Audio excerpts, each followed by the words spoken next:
Բարեկամներ ողջույնները, սկսում ենք ստատուս քոն այսօրվա իմ զրուցակիցը Լուսավոր Հայաստան կուսակցության նախագահ Էդմոն Մարուկյանն է։ Պարոն Մարուկյան, ողջունում եմ ձեզ։ Արդեն նախընտրական տրամաբանության մեջ են բոլոր զրույցները ըստ էության։ Ես կուզեի ձեզ հետ մի քիչ հասկանալ ձեր ծրագրերը, ձեր մոտեցումները եւ տեսեք, ընտրությունների ժամանակ վստահության խնդիր կա։ Եթե բարձ խոսենք, ապա ձեր առումով մարդկանց մոտ կա այն նստվածքը, որ դուք համագործակցել եք Փաշինյանի հետ։ Հետևաբար ձեզ վստահելու, այսպես ասած, դեֆիցիտ կա։ Քանի որ 22-ից 24-ն եք եղել, ամենածանր տարիներին են դա եղել ըստ էության Պրագայի գործընթացի ժամանակ, էթնիկ զտումների ժամանակ, եւ այլն, Արցախի կորուստը, եւ ոմանք ասում են ինչպես կարող են ենթադրենք վստահել պարոն Մարուկյանին, եթե ինքը այդ ժամանակ եղել է Նիկոլ Փաշինյանի կողմը, ինչ կարող եք ինձ ասել ձեր ընտրողներին։ Ես կարող եմ մեր ընտրողներին ասել, որ նախ ուզում եմ ասել, որ այդ ձևավորված իբր այդ թեզը, որ դրված է շրջանառության մեջ, դա երկար իրականացված հակաքարոզչության արդյունք է եւ դա իրականացվել է պարլամենտական ընդդիմության կողմից։ Եվ այդ քարոզչությունը շատ պլանավորված է արվել, ինչու որ շատ լավ հասկանում են, որ կոնկրետ մրցակից ունեն, այդ կոնկրետ մրցակցին պետք է փորձել խաղից դուրս թողնել, որը չի ստացվել։ Ինչ վերաբերում է այդ թվականներին, բնականաբար այդ ժամանակաշրջանում նոր էր մեկնարկել խաղաղության բանակցությունների գործընթացը եւ հայտարարվել են կարմիր գծեր, սրա մասին մենք շատ ենք նաեւ խոսել ձեր եթերներում, այդ կարմիր գծերը պաշտպանելու համար ես ինչ որ հնարավոր է արել եմ եւ հետո կարմիր գծերը երբ որ չեն պահպանվել, այսինքն իշխանությունը չի պահպանել այդ կարմիր գծերը, սկսել է չպահպանել, ես հրաժարական եմ տվել, գնացել եմ։ Շատերը շատ էին ուզում, որ իրենք էլ նման իրավիճակում լինեն, բայց այդ իրավիճակում չէին։ Բայց նաեւ մյուս կողմից անկեղծ պետք է ասեմ, որ հիմա որ դիտարկում ենք դաշտը, ընդդիմադիր դաշտում չկա մարդ, որը գիտի, թե ինչ ա եղել, որտեղ է կանգնած խաղաղության գործընթացը, ինչ հնարավորություններ կան այս վիճակից դուրս գալու եւ ինչա պետք անել։ Եվ հետեւաբար ընդդիմադիր դաշտում հենց հիմա Հայաստանի արչեւ ծառացած մարտահրավերներից տեղյակ երկու մարդ կա։ Մեկը Նիկոլ Փաշինյանն է, որ այդ մարտահրավերների նաեւ ստեղծողն է վերջին շրջանում, մյուսը ես եմ, համեստորեն պետք է ասեմ սա։ Եվ մնացած բոլորը ուղղակի լսել են ինչ որ բաներ, լսում են ինչ որ բաներ, փորձում են դրան մոտավոր ինչ որ բաներ խոսել։ Այսինքն դուք որ հարցը ձևակերպում եք այնպես որպես դա մեր թույլ կողմն է, դա մեր ուժեղ կողմն է, թույլ կողմը չի։ Մեր թույլ կողմը կարող է նաև օրինակ 21 թվականին ընտրություններին պետք է այլ ձևով ընտրություններին մասնակցեինք, ոչ թե համերաշխության կոչ անեինք համախմբման, պետք է այլ բան անեինք, որը չարեցինք։ Բայց դա արդեն անցած պատմություն է, այս իմաստով այսինքն դուք ինչ որ սխալներ արել եք։ Բնականաբար։ Փաշինյանի հետ համագործակցություն թամպես ընդհանուր առումով սխալ համարում եք։ Չէ, որովհետև այդ Փաշինյանի հետ համագործակցությունը Փաշինյանի համար չի, Արցախը հայկական պայելու համար է։ Այսինքն, եթե ես մի բան եմ արել, որ Արցախը հայկական մնա, դրա համար փոշմանելու եմ։ Պարոն Մարուկյան, երբ որ 22 թվականին Պրագայում հայտարարված Արցախը ըստ էության Ադրբեջանի մաս է, որով մեկը չընդվզեց դրա դեմ։ Միգուցե անձնապես դուք իր հետ համաձայն չեք եղել, բայց դա դարձավ մեր նարատիվը, մինչև օրս միջազգային խաղացողներն ասում են, դուք եք ճանաչել, դա ավելի լավ է, դրանով դուք ռուսներին հանեցիք ենթադրենք տարածաշրջանից։ Դա շատ լավ բան է, Ալմաթան այդտեղ մեջտեղ եկավ, որովը մեկը չընդվզեց դրա դեմ։ Ես անկեղծ ասեմ, որ բացարձակապես դա կապ չունի ռուսներին այնտեղից հանելու հետ։ Այդ հայտարարությունից հետո նույն հայտարարությունը ստորագրվել է Սոչիում։ Ովքեր խոսում են նման բաներ, չեն հասկանում ուղղակի։ Անկեղծ եմ ասում, չեն հասկանում ինչա տեղի ունեցել եւ պայմանավորվածություն պետք է լիներ, որ Հայաստանը ճանաչում է Ադրբեջանին, Ադրբեջանը Հայաստանին։ Բայց Հայաստանը այդ գործընթացում գծվել է։ Իմ կարմիր գծերից մեկը, որ Փաշինյանը հայտարարել էր, դա այն էր, որ մինչեւ Ադրբեջանը կոնկրետ քարտեզով Հայաստանի Հանրապետությանը չճանաչի, Հայաստանի Հանրապետությունն էլ Ադրբեջանին չի ճանաչի։ Սակայն ինքը խախտել է այդ կարմիր գիծը, գնացել է առաջ եւ միակողմանի ճանաչել է քառակուսի կիլոմետրով, որից հետո մինչև այսօր Հայաստանը չի ճանաչվել։ Բնականաբար ներսում, թե դրսում, թե ոնց որտեղ ինչ է խոսում, ես իրողություններին տեղյակ մարդ եմ, դրա համար եմ ասում։ Հետեւաբար ելի եմ պնդում, որ այն ինչ որ եղել է, որ մարդիկ գիտեն, ոնց որ գիտեն, տենց չի եղել ոնց որ գիտեն, բայց դե հիմա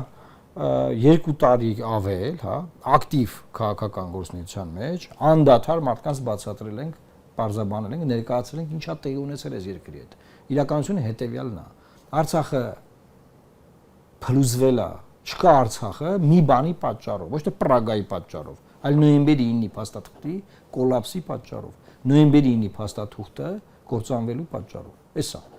Բայց մարդկանց որպեսի արդարացնեն իրենց գործողությունները, այտենց Պրագան, չգիտեմ, Փաշինյանի հայտարարությունը, եսի ինչ, այսինքն էական իրական քաղաքական process-ները դնում են մի կողմ։ Հետո գնում են Վաշինգտոն, տալիս են Միջանցք, հետո ասում են բան է։ Բայց սենց եղավ։ Ստենց ստացվեց դե ինչ անենք։ Պարոն Ալմաթայի գործընթացը հենց այդ ժամանակ սկսեց, այսպես ասած, միսու արյուն ստանալ։ Մինչև դա ադրբեջանցիները ժամանակին խոսում են, մինչև 20 թվականը, դա հայկական կողմը միշտ անտեսում էր։ Հետո դա իրենք սկսեցին դարձնել որպես հիմնական իբր փաստաթուղթ, բայց հետո իրենք էլ հրաժարվեցին, ձեր ասած գցեցին, այսինքն իրենք ստիպեցին, որ հայկական կողմը ընդունի, դրա վրա չէ, Ալմաթայից իրենք չեն հրաժարվել, Ալմաթայի դրույթները արձանագրված է խաղաղության համաձայնագրի նախաստորագրված տեքստում։ Ուրիշ որը չի ստորագրված, այսինքն Վաշինգտոնյան նախաստորագրված։ Ուրիշ խնդրեմ կա, Ալմաթայի մեջ չի խնդրեմը, խնդրեմը հետեւյալի մեջ է։ Ալմաթան ասում է, որ Խորհրդային Միության հանրապետությունները միմյանց ճանաչում են Խորհրդային Միության վարչական սահմաններով։ Ճիշտ է։ Բայց այդ պարագայում մեր վարչական սահմաններով կոնկրետ քարտեզով Ադրբեջանը մեզ միջև հիմա չի ճանաչում։ Հետեւաբար իմ առաջարկն այն է եղել եւ շարունակում է մնալ, որ ցանկացած խաղաղության համաձայնագիր, որ մենք կստորագրենք Ադրբեջանի հետ, դրան կցված պետք է լինի Հայաստանի Հանրապետության քարտեզը քառակուսի կիլոմետրով հստակ իր ուրվագիծերով, որով որ Ադրբեջանը մեզ ճանաչում է։ Ինչ է արել իշխանությունը, որը որ չի լսել, որ անդադար իրան ասել են, sense պետք է արվի, ճիշտը սա է, ճիշտը սա է, ճիշտը սա է, դե դրսից ներսից են լոբինգ արել, հետո է դրսից արդեն հրաժարականից հետո։ Ինքը գնացել է Վաշինգտոնում նախաստորագրել փաստաթուղթ առանց քարտեզի։ Երբ որ իրան ասում ենք բա ուր է քարտեզը, ասում է Ալմաթան, ասում եղբայր Ալմաթան քարտեզ չի, Ալմաթան հղում է նրան, որ վարչական սահմաններով իրար ճանաչում ենք։ Ադրբեջանն ասում է վարչական սահմանները դեռ մենք գնայինք սահմանագծման, սահմանազատման process-ում ու կասենք։ Հետեւաբար դու ունես իրավիճակ, որ վարչապետը հայտարարում է, որ քառակուսի կիլոմետրով ճանաչում է Ադրբեջանը կոնկրետ քարտեզով, սակայն միաժամանակ դու չունես քո երկրի ճանաչումը։ Կոնկրետ այդ նույն պայմաններով։ Բայց ռոպագանդայով ինչ է ասվում, որ մենք Ադրբեջանին ենք ճանաչել, Ադրբեջանը մեզ է ճանաչել, դա սուտ է։ Կանոնը հատուկ կրկնում է այդ քառակուսի կիլոմետրը, որպեսզի, այսպես ասած, լսացնի Ադրբեջանի քառակուսի, չէ, մերը։ Չէ, լսացնի քառակուսի ընդունեք, դուք էլ ընդունեք։ Այդ քառակուսի կիլոմետրը 29800 էր, եւ ինքը պնդում էր, որ ինքը հանրագիտանով է դա նայել։ Հետո դարձավ 20940, որքան որ հիշում եմ։ Փոխվում է իր օրը։ Հա, ավելին ասեմ, հողի վրա մեր տարածքները օկուպացված են, բոլորս գիտենք, այդ օկուպացված տարածքները շարունակում են մնալ օկուպացված եւ հետեւաբար 29740-ն էլ չկա։ Նաեւ իմ առաջարկներից եւ պահանջներից մեկն այն էր, որ քանի դեռ ադրբեջանական զորքերը կանգնած են Հայաստանի Հանրապետության տարածքից ներս,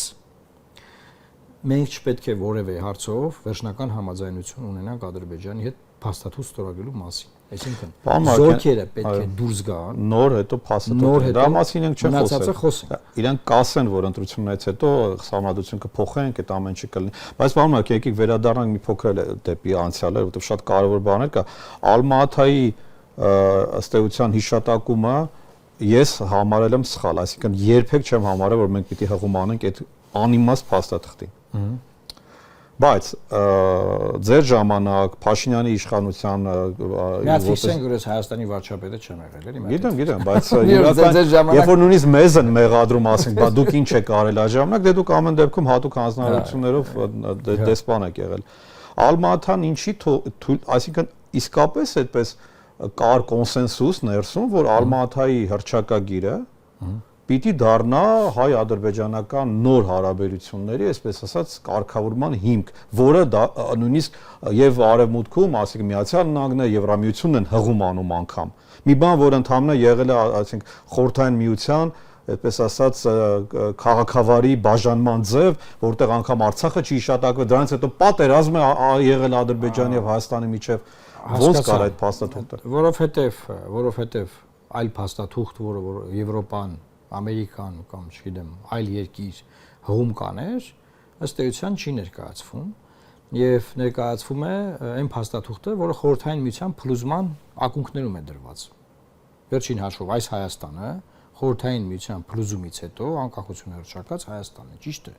Եւ այդ սահմանները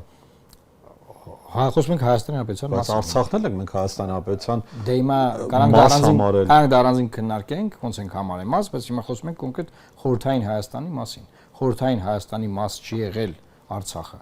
Հիմա քննարկում ենք կոնկրետ այս Հայաստանի հարցը։ Եվ այդ պարագայում Ալմատան օքեյ է, եթե հետը քարտեզ կա։ Եթե հետը քարտեզ չկա, օքեյ չի։ Եվ ի սկզբանե պլանը այնպեսին է, որ պիտի լինի հետը քարտեզ։ Հիմա երբ որ Ադրբեջանը չի համաձայնվել, դե ժամանակաթեն այս հունվար ամսին են իրանք համաձայնել դրան, էլի 25 թվականի հունվար ամսին են համաձայնվել Թրամփի վերընտրությունից հետո։ Չէ, կներեք, հայելի Թրամփի վերընտրությունից հետո։ Այսինքն ի՞նչ է տեղի ունեցել։ Մինչև այդ հայկական կողմը այս մասով գոնե քարտեզի փորձել է, որ քարտեզը ունենա։ Բայց քարտեզը չի ունեցել ու գնացել է զիջման միակողմանի եւ համաձայնվել է։ Էսա տեղի ունեցել։ Այսինքն ես կարծում եմ, որ նայեք, ես ինձ համար մի հատ փաստաթուղթ եմ պատրաստել խաղաղության համաձայնագրի կնքման չեքլիստ։ Կետեր են այնտեղ, թե որ պարագայում Հայաստանը կարող է կնքել համաձայնագիր։ Եվ այդ կետերի մեջ կա կոնկրետ քարտեզ։ Եթե չլինի կոնկրետ քարտեզ գծված, չպետք է մենք ստորագրենք որևէ փաստաթուղթ։ Հիմա դուք օրինակ եք բերում, ասում եք, այ տեսեք դուք եղել եք այդ ժամանակ տեղյակ եք, ես ուզում եմ մի բան ասել։ Այսօր Հայաստանի ընտրություններին մասնակցող բոլոր ուժերը հիմնական այսօր խոսացող խոշոր ուժեր, լավ բոլոր չասենք։ Բոլորը պնդում են, որ իրենք գան իշխանության, այս փաստաթուղթը ստորագրելու են։ Որ փաստաթուղթ։ Խաղաղության համաձայնագիր։ Այսինքն, այսպես ասած, Վաշինգտոնյան գործընթացը ավարտին են հասցնելու։ Այո, բոլորը պնդում են։ Դե ինչով են տարբերվում այդ դեպքում Նիկոլ Փաշինյանը։ Բայց դրա համար եմ ձեզ ասում։ Միակ ուժը, որ ասում է, որ այս կետերը պետք է վերաբանակցվեն, մենք չենք ստորագրի։ Ավելին, օգոստոսի 8-ի գիշերը, այսինքն մեր ժամով գիշերը, իրան ժամով ցերեկը, ես մտել եմ ուղի եթեր եւ եթերում բացատրել եմ, որ այս զիջումներին են գնացել եւ չպետք է արվեր սա։ Հետեւաբար այս փաստաթուղթը վտանգ է ներկայացնում Հայաստանի ապագայի համար, այն մեր երկիրը կդարձնի հաշմանդամ երկիր, եթե մենք ստորագրենք եւ ուժի մեջ մտցնենք, հետեւաբար այդտեղ անելիք կա, բայց անելիքը կարելի անել մի դեպքում, եթե իշխանությունը փոխվում է։ Հիմա հարցը առաջանում։ Եթե գալու են ուժեր, որոնք որ նույն բանն են ասում, իմ համար ինչ տարբերություն Նիկոլ Փաշինյանը թե իրանք, կարակ ասել։ Եթե մարդիկ ասում են մենք գալու ենք Միջանցքը տանք։ Մենք օքեյ ենք որ Միջանցք հա տվել։ Միջանցք օքեյ է։ Հա, ասում են մենք օքեյ ենք որ Միջանցք։ Եվ Միջանցք բառը օգտագործում են։ Միջանցք բառը չեն օգտագործում, բայց Միջանցքա չէ։ Այսինքն մենք ինչքան ենք բացատրել մարդկանց որ դա Միջանցք է։ Հիմա մարդիկ ասում են Միջանցքը բանը trip-ը, լավ, իրանք ասում են trip, ես ասում եմ Միջանցք։ Իրանք ասում են այո, դա մեր խաղաղությունն է, մենք պետք է անենք, ոչ էս բաներ են խոսում։ Հիմա եկեք նայենք, որ դուք ուզում եք որպես թերություն ներկայացնեք։ Այդ թերությունը թե ուժեղ կողմա, որ ես գիտեմ ինչա պետք բանակցել, ու ես գիտեմ ինչը պետք չի ստորագրել։ Ես չեմ մեղադրում իրանց, Ես կարծում եմ անմեղության կանխավարկածից ելնելու։ Որ այս քաղաքական ուժերը, որ ասում են մենք գալու ենք ստորագրենք, ոչ թե իրանք նիկոլական են։ Իրանք չեն հասկանում ինչա տեղի ունեցել։ Հուսով եմ, որ նիկոլական չեն, ուղղակի չեն հասկանում ինչ ա եղել, ասում են մենք գալու ենք ստորագրենք, այո, բա ինչ պետք է անենք։ Բոլոր պայմանավորվածությունները Նիկոլ Փաշինյանի մենք պահելու ենք։ Բա եղբայր որ տենց է, ինչի համար ձեզ բերեն իշխանություն։ Այն մարդը պայմանավորվել է աշխատում է իր համար։ Պարոն Մարուկյան, աշխատի է։ Մի այդպես լուր էլ կա, շրջանառվող 20 թվականի մեր պատերազմի պարտությունից հետո, որ իշխանությունը ուներ երկու սցենար, կամ երկրորդ ռազմաբազան ռուսական բացել Սյունիքի հատվածում, կամ դառնալ միութենական պետության մաս։ Երկուսն է սուտ է։ Երկուսն է սուտ։ Այսինքն նման բան չի եղել։ Նման բան երբեք չի։ Նախ ես դե որտեվ դա պատմում է նաև որ դուք համաձայն եք եղել։ 20 թվականին ես պարլամենտում եմ եղել, ասենք ես չեմ իշխանության մեջ չեմ եղել, որ իմանամ ինչ է, բայց ես գիտեմ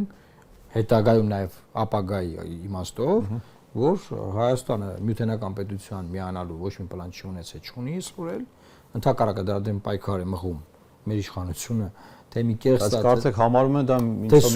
լուծում, որ Ադրբեջանը, քանի որ ասում են, որ մենք 20 թվականին Ով Փաշինյանը համարում է մտնի միութենական պետության մեջ։ Դա եմ հարցնում, որ դուք արդյոք որտեվ դա այնքան տարածվեց, ճիշտ է, մի քիչ նեղ շրջանակով, բայց ես նման բանի գծություն չունեմ, լավ, իմասով ասեմ։ Ադրբեջանին կանգնացնելու միակ ձևը կլինի միայն Ռուսաստանը կարող։ Դա կարող է պրոռուսական ուժերն են լոբին գալը, չեմ կարող ասեմ։ Ես կարող եմ ասեմ բազայի մասով, որ չեն ունեցել նման պլան, չեն արել նման բան։ Ես կարծում եմ, որ եթե անեին հենց 20 թվականի նոյեմբերի 9-ից հետո Սյունիքի մարզի օկուպացված տարածքները այսօր չեն լինի։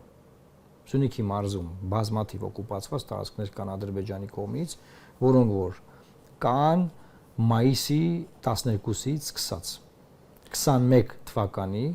մայիսի 12-ից սկսած։ Այսինքն մինչև 21 թվականի մայիսի 12-ը Սյունիքի մարզում Ադրբեջանը Հայաստանից տարածք չի օկուպացրել զինված ուժով։ Մայիսի 12-ին սկսել է օկուպացիան, որը շարունակել է նաև 23 թվականի սեպտեմբերին երկուօրյա պատերազմի ժամանակ։ Ճիշտ եմ հասկանում, պարոն, եթե լիներ երկրորդ ռազմաբազան, նման օկուպացիա չէր լինի։ Այո։ Հիմա ռազմաբազա կա Գյումրիում ու ոչ մի օկուպացիա չկա, չէ։ Ինչ եք կարծում, արդյոք կա պատերազմի հավանականություն։ Ես կարծում եմ, եթե Փաշինյանը վերընտրվի,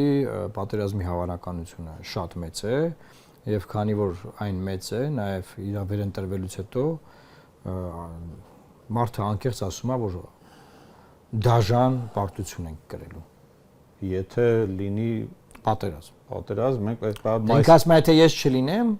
կլինի պատերազմ եւ դաժան պարտություն կկրենք։ Բայց ես պնդում եմ, որ եթե ինքը լինի,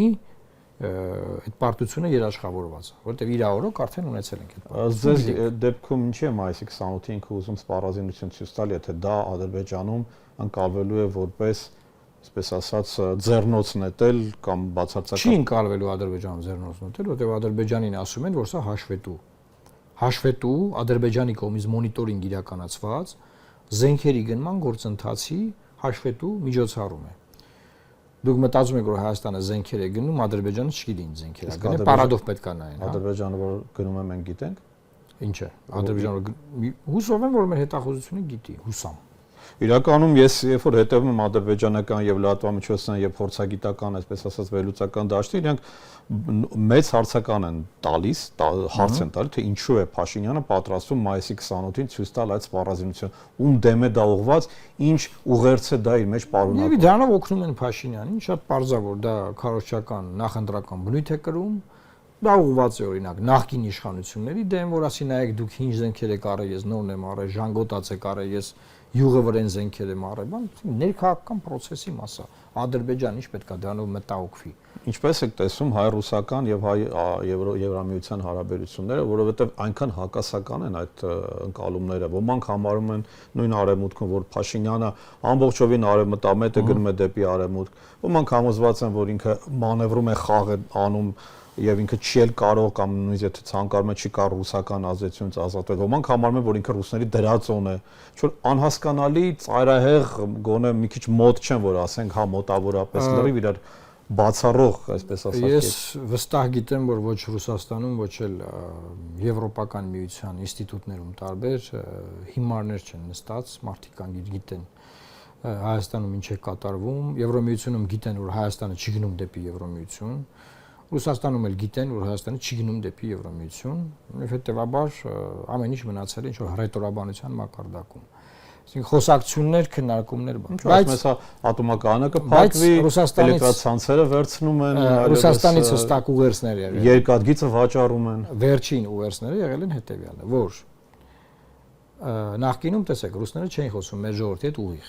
Հիմա մեր ժողովրդի հետ ուղիղ խոսակցություն է եղել, ոչ թե Փաշինյանին ասում են միշտ, որ եթե դուք հիպոթետիկ, հա, փորձեք գնալ այն ուղղությամբ, որը որ ձեր երկրում դուք քննարկում եք, բայց բնականաբար չեք անում այդ ուղղությամբ ոչ մի բան, դուք ունենալու եք հետևանքներ։ Այդ հետևանքները ունենալու եք թե էներգառեսուրսների թանկացման, թե նաև առևտրի եւ մեր տրադիցիոն շուկաների կորստի տեսքով։ Այսինքն հայկական ապրանքները կարող այլ չկարողանաք վաճառել Ռուսաստանի Դաշնությունում, հայկական ապրանքները կարող այլևս չլինեն մրցունակ, որտեղ ձեր գազը կլինի թանկ, ոչ թե էժան, ոնց որ այսօր է, եւ դուք ունենալու եք ֆունդամենտալ խնդիրներ։ Հիմա իշխանությունն էլ այսօր ջանք չի խնայում, որ ռուսներին համոզի, ներկայացնի տարբեր իր բանախոսներով, որ մենք բացարձակապես ոչ մի պլան չունենք ձեր դեմ որևէ բան անելու, առաջինը, երկրորդը մենք շարունակելու ենք խորացնել մեր հարաբերությունները ԵԱՏՄ-ում, միայն հապկից կա գանգատներ, բողոքներ, հապկի գանգատ բողոքնել ըստ էության ոչ միտեղ չի գնում, այսինքն սառեցված ինչ որ վիճակ է, ոչ դուրս են գալիս, ոչ ռեստարտ են անում, ոչ բանակցում են, ոչ գտնում են։ Ես կարծում եմ, որ այնքան ժամանակ է անցել, որ այս ժամանակահատվածը բավարար էր կամ հապկում ռեստարտ անել մեր հարաբերությունները, կամ հապկից դուրս գալ, ոչ թե սենց սարսրած վիճակով պահել։ Ես տեսնում եմ, որ այս նոր Իրանի եւ Միացյալ Նահանգներ, Իսրայել ընդդեմ Իրան այս հակամարտության համատեքստում կարող է հապկը տարածաշրջանում իր դերակատարումը բավականին կարևորել եւ փոխել։ Այս իմաստով հիմա Հայաստանը տարածաշրջանում հապկի միակ անդամ պետությունն է։ Վրաստանը հապկի անդամ չի, Ադրբեջանը հապկի անդամ չի, Թուրքիան հապկի անդամ չի։ Եվ այս իմաստով այստեղ խաղ կա խաղալու։ Հիմա այդքան իմաստնություն խելք կունենա իշխանությունը որևէ, որը հիմա կա կամ ապագայում կլինի, հուսով եմ, որ մենք կլինենք այդ իշխանությունը, այդ խաղը կարողանա խաղալ եւ Հայաստանի անվտանգությունը ապահովել։ Բնականաբար ճգնաժամի մեջ, սա մեծ ճգնաժամային իրավիճակ է տարածաշրջանում անվտանգային իմաստով։ Միշտ բացվում են նոր հնարավորություններ։ Խաղի նոր հնարավորություններ։ Հիմա այդ խաղը դուք կարողանաս այդ նոր հնարավորություններով խաղալ, խաղաս չես կարողանա, չես կարող։ Օրինակ ես առաջարկել եմ իմ հրապարակային հայտարարությունից մեկով, որ Հայաստանն առաջարկեր Միացյալ Նահանգներ Իրան բանակցությունները անցկացնել Հայաստանում։ Շփումները բանակցությունները անցկացնել Հայաստանում։ Քաշային կատեգորիայի խնդիր չկա, նա Պակիստանը լուրջ դերակատարություն է ստանում, Օմանը։ Պակիստանը միջնորդ է եւ որպեսի Իրանի պատվիրակությունը գնա հասնի Իսլամաբադ, դուք տեսաք, որ կործանիչներ էին նրանց պետական ինքնաթիռը ուղեկցում, որ վնաս չտրվի, հանկարծ ինչ-որ բան չլինի, բան։ Ինչ Հայաստանը Իրանի հարևան երկիր է, բարեկամ համարվող երկիր է, միևնույն ժամանակ նաև ԱՄՆ ադմինիստրացիայի հետ հարաբերություններ ունեցող երկիր է։ Այսինքն կարելի է Հայաստանը առաջարկել։ Դե դեպքում Թուրքիայում կարող են անել շատ հանգիստ, բայց էլի չեն ուզում։ Բայց Թուրքիան չունի Իրանի հետ այն հարաբերությունները, որ մենք ունենք։ Հիմա այս իմաստով նաև շատ կարևոր է, որ գիտեք, ես չեմ ասում, որ այնքան նաիվ չլինենք, որ ասենք հայտարարենք նախագահ Թրամփը եւ Արաղչին, նախարար Արաղչին Իրանի իշխանությունները ասեն շատ լավ, գանք Երևան բանակցենք, հիմա կգանք Աղվերանում կհանդիպենք, կան ծաղկալու։ Աղվերանում ադրբեջանցիների հետ են բայց կարելի է, չէ, օրինակ ցույց տալ, որ մենք ունենք այդ ամբիցիան։ Խոսել դրա մասին, որ մենք պատրաստ ենք ընդունել։ Դե կարող է ասել պրոակտիվ, չէ, չեն ասել, որտեղ դա ասում են հրապարակային են ասում։ Մենք պատրաստ ենք ընդունել, մենք պատրաստ ենք ընդունել պայմաններ ստեղծել, մենք խաղաղություն ենք ուզում, խաղաղությունից խոսացող երկիր ամեն օր, հարևան երկրում, ասենք, պատերազմա գնում ամբողջական մակարդակով էլի, հիմա հրադադարը, բայց այդ process-ը այդ էր։ Չի ասում Ժողովուրդ ջան, հարգելի գործընկերներ, պատրաստ ենք Հայաստանում դյուրընկալել։ Պարոն Մարուկյան, մեր վերջին հարցը վերադառնանք էլի մեր ընտրություններին, աշխարհով։ Ինչու դաշինք չկազմեցիք որևէ մեկ այդ առաջարկներ չեղան, թե առաջարկներ դուք արեցիք, բայց չհամաձայնեցիք։ Մենք պատրաստ ենք եղել մեկ բևեռով մասնակցելու, որ լինի մեկ ցուցակ, ես անգամ պատրաստ եմ եղել այդ ցուցակում չլինել, այսինքն զիջել, ամբիցիա ցույց չտալ բացարձակապես, սակայն ընդդիմադիր խոշոր միավորները որոշել են, որ առանձին մասնակցել։ Ընդդիմադիր խոշոր միավորներին նաև նայել են մնացած բոլոր ուժերը եւ առանձին մասնակցում են։ Այդ պարագայում Լուսավոր Հայաստան կուսակցությունը որպես 10 տարվա ճանապարհ անցած քաղաքական միավոր, որպես քաղաքական դաշտում այն ուժերից, որ յուրահատուկ քաղաքական կոնտեքստ եւ բովանդակություն է բերում, մենք որոշեցինք, որ քանի որ մեր առաջարկը տեղի չի ունենում, այդ առաջարկի ուղղությամբ քայլերը չեն արվում, մենք որոշեցինք, որ մենք առանձին մեր քաղաքական ծրագիրը, մեր բովանդակությունը, մեր միտքը կներկայացնենք, որովհետև սա սովորական ընտրություններ չեն, ինչ որ սովորական process չի, չգիտեմ։ Ես դեղերի էժանացման մասին քարոզարշավ չեմ անում,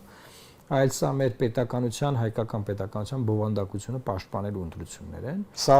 ընտրություն չի Ռուսաստանի եւ Արևմուտքի միջև։ Բացարձակապես սա ընտրությունը նրա մասին Հայաստանը լինելու է թե չի լինելու, թե Ռուսաստան կամ արևել Հայաստանը լինելու է հայկական պետություն թե չի լինելու։ Եվ այս ընտրություններում մենք չենք կարող բան ձերքերներս ծալեինք, տանը նստեինք, բան նայեինք կողքից ասենք ադե լավ են անում, լավ են աշխատում բաները, ընդդիմադիր ուժերը կամ վատ են աշխատում։ Եվ մենք մտել ենք այս քարոզարշավում պաշտպանիր ինքնությունդ կարգախոսով, այսինքն քաղաքացուն կոչ ենք անում գործողության, իսկ այդ գործողությունը հայկական պետականության, հայկական ինքնության պաշտպանության գործողությունն է, որի համար անհրաժեշտ է 30 վայրկյան հունիսի 7-ին ընտրական տեղամասում քվեարկելով Լուսավոր Հայաստան կուսակցության օգտին։ Սա է մեր առաջարկը մեր ընտրողին։ Պարոն Մարուկյան, շնորհակալություն ձեզ։ Ես էլ եմ շնորհակալ։ Բարեկամներ, շնորհակալություն ձեզ մեզ հետևելու համար։ Հիշեցնեմ, որ հյուրընկալեցինք Լուսավոր Հայաստան կուսակցության նախագահ Էդմոն Մարուկյանին, ձեզ հետ էր քաղաքագետ Գևորգ Մելիքյանը, հաջողություն ձեզ։